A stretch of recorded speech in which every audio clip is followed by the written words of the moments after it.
नमस्कार दोस्तों, बहुत बहुत स्वागत है आप सभी का हमारे YouTube चैनल में। दोस्तों आइए जानते हैं धर्म ग्रंथों पर आधारित हमारे जीवन में कैसी कैसी घटनाएं घटती हैं और कैसे जो है हमारे कर्मों का फल हमें मिलता है।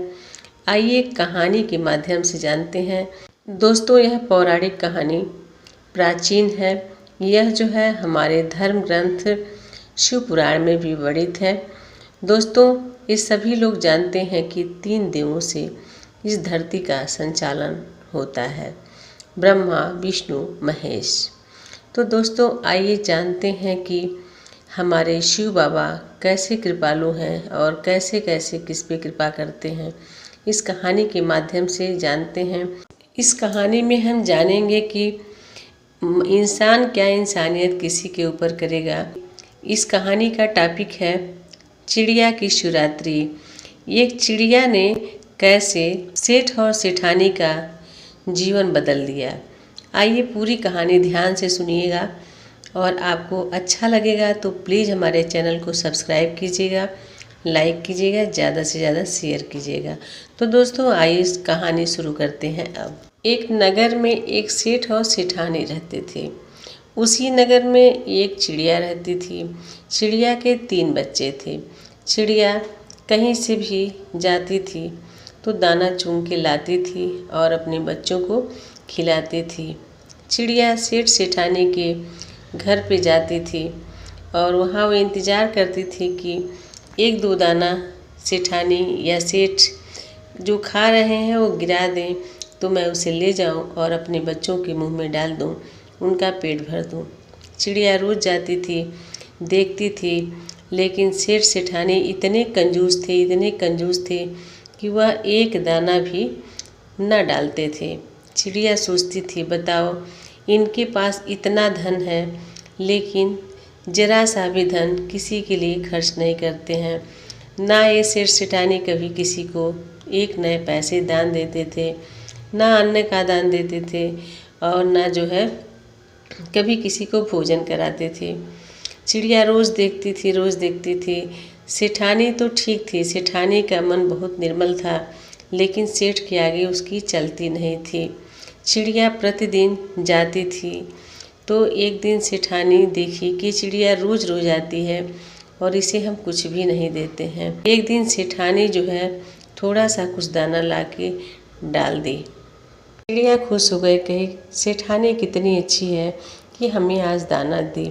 चिड़िया रोज़ जाने लगी और सेठानी जो है रोज़ 2-4 दाने इसको दिया करती थी। धीरे धीरे समय बीतता गया और ये लोग बुजुर्गावस्था को होने वाले थे, सेठ और सेठानी, लेकिन इनके घर में कोई संतान नहीं था।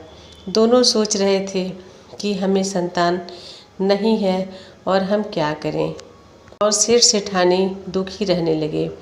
दुख चिड़िया से देखा नहीं गया।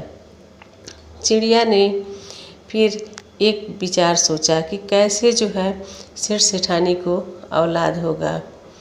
तो उसे कुछ समझ में नहीं आया, लेकिन चिड़िया एक दिन अपने चिड़े से यानी अपने पति से कही कि आप तीनों बच्चों को संभालो, मैं कुछ दिन के लिए दूर जा रही हूँ।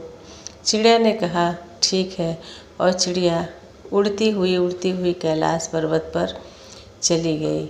और गई तो इतना लंबा उड़ान भरी थी कि वह जहाँ पार्वती जी और शिव जी बैठे थे, शिव जी तो ध्यान मग्न थे, पार्वती माता के चरणों में जाके चिड़िया गिर गई और वहीं बेहोश हो गई। माता पार्वती ने चिड़िया को उठाया, प्यार दुलार दिया, सहलाया। जब चिड़िया होश में आई तब माता पार्वती ने पूछा कि बेटी तुम्हें क्या कष्ट है और क्यों तुम इस तरह से हताश हो। चिड़िया ने अपना दुख बताया कि माता, हमारे इस नगर में सेठ सेठानी हैं, लेकिन जो है उनके कोई औलाद नहीं है और माँ उसे औलाद दे दो। माँ पार्वती कहती हैं कि बेटी ये हमारे बस में नहीं है, अभी जब भोले बाबा ध्यान भंग होगा उनका तब हम उनसे बात करेंगे। तो भोले बाबा जब अपनी तपस्या पूरी करके उठते हैं तब जो है माता पार्वती कहती हैं कि हे स्वामी, चिड़िया बहुत दूर से आई है और इसके दुख का कारण है उस नगर के सेठ सेठानी जहाँ ये रहती है उनको औलाद नहीं है। हे पतिदेव, आप उन्हें औलाद दे दीजिए। शंकर जी ध्यान लगाते हैं, देखते हैं इनके कर्मों के बारे में सेठ सेठानी के, तो कहते हैं कि हे पार्वती, तुम जिद ना करो, इनके कर्म में बच्चा है ही नहीं, क्योंकि इन्होंने इतना धन दौलत होते हुए भी एक पैसे का दान नहीं दिया, किसी को भोजन नहीं कराया, पशु पक्षियों को कुछ दाना नहीं खिलाया, इनकी औलाद नहीं होगी। चिड़िया फिर बहुत रोती है और माता पार्वती से कहती है कि हे माता, हम उन लोगों की तरफ से क्षमा मांगते हैं और हम जाएंगे तो उन लोगों से कोशिश करेंगे, कहेंगे कि वो लोग दान पुण्य करें और अच्छे कर्मों में खर्च करें। हे माँ, उन्हें औलाद दे दीजिए। तो चिड़िया को माता पार्वती कहती हैं कि हे बेटी, जाओ और उन सेठ सेठानी से अपनी तरफ से प्रयास करना और फिर उनको औलाद होगी। चिड़िया वहाँ से वापस आती है और सेठ सेठानी के वहाँ रोज जाती है सेठानी, फिर थोड़ा थोड़ा दाना चिड़िया को देती है और धीरे धीरे समय बीतता है। 9 महीने के बाद इसके सेठ सेठानी के वहाँ पुत्र की प्राप्ति होती है। सेठ सेठानी बहुत खुश होते हैं, लेकिन बहुत प्रयास करती है चिड़िया के लोग दान पुण्य करें, दान पुण्य नहीं करते हैं, कुछ नहीं करते हैं और अपने धन संचय करने में लगे रहते हैं। फिर धीरे धीरे समय बीतता है और सेठ सेठानी का बच्चा धीरे धीरे बड़ा होता है और एक दिन बेहोश हो जाता है। बहुत लंबी समय तक वो बेहोश रहता है, उसे होश नहीं आता है। चिड़िया फिर उड़ान भरती है और जाती है, फिर माता पार्वती के चरणों में गिर जाती है, कहती है हे माता पार्वती, सेठ सेठानी का पुत्र बहुत ही बीमार है, उसे होश नहीं आ रहा है माँ, उसे होश क्यों नहीं आ रहा है, उसे जिंदा कर दो। फिर माता पार्वती कहती हैं हे बेटी, तुम चिंता मत करो, अभी मैं भोलेनाथ से बात करती हूँ। फिर भोलेनाथ से कहती हैं कि हे प्रभु, उस सेठानी का बच्चा बीमार है, उसे होश नहीं आ रहा है। फिर शंकर जी ध्यान लगाते हैं तो कहते हैं कि हे पार्वती, अब तुम जिद ना करो, इस सेठ सेठानी के एक तो औलाद नहीं था, हमने औलाद दिया, उसके बाद भी उसने कभी कोई दान पुण्य नहीं किया, उसका सब पुण्य क्षीण हो गया है, अब उसका पुत्र जो है जिंदा नहीं रहेगा। चिड़िया उनके चरणों में लोट लोट के रोती है, कहती है हे माँ, हे जगजननी, आप उनके पुत्र को जिंदा कर दीजिए और आप लोग कृपा करके किसी वेश में चल के उसे सेठानी को समझाइए कि वो लोग दान पुण्य करें।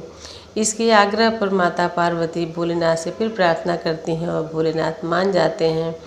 फिर चिड़िया चली आती है।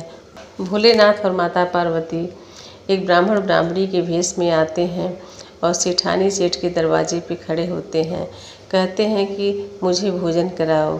तो पहले ये दोनों आनाकानी करते हैं, सेठ सेठानी। फिर बाबा भोलेनाथ ब्राह्मण के भेष में जो रहते हैं कहते हैं अगर तुम लोगों ने भोजन नहीं कराया तो तुम्हारा पुत्र मर जाएगा। फिर जब ये बात सुनती हैं तब सेठानी कहती है आइए हम आपको भोजन कराएंगे।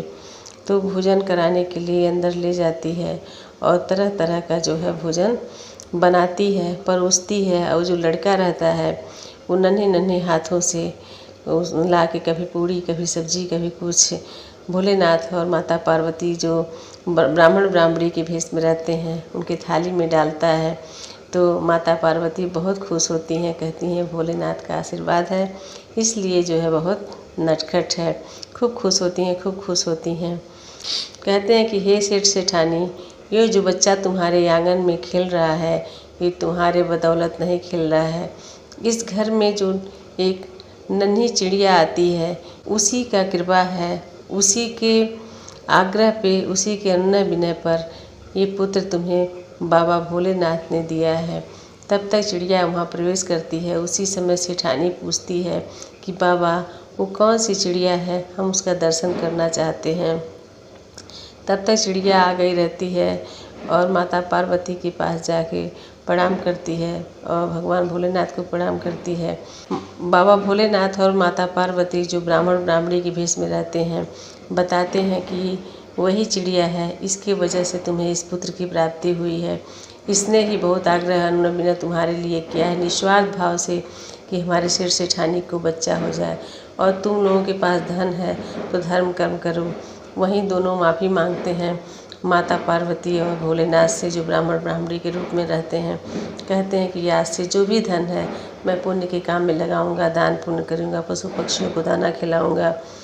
और ये दिन शिवरात्रि का दिन होता है और चिड़िया जो है प्रणाम करती है, चिड़िया को आशीर्वाद देके भगवान भोलेनाथ और माता पार्वती सिर सेठानी को आशीर्वाद देके कैलाश चले जाते हैं।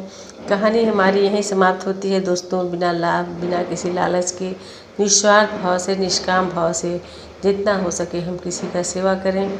दोस्तों ये कहानी अच्छी लगी तो प्लीज़ हमारे चैनल को सब्सक्राइब ज़रूर कीजिएगा।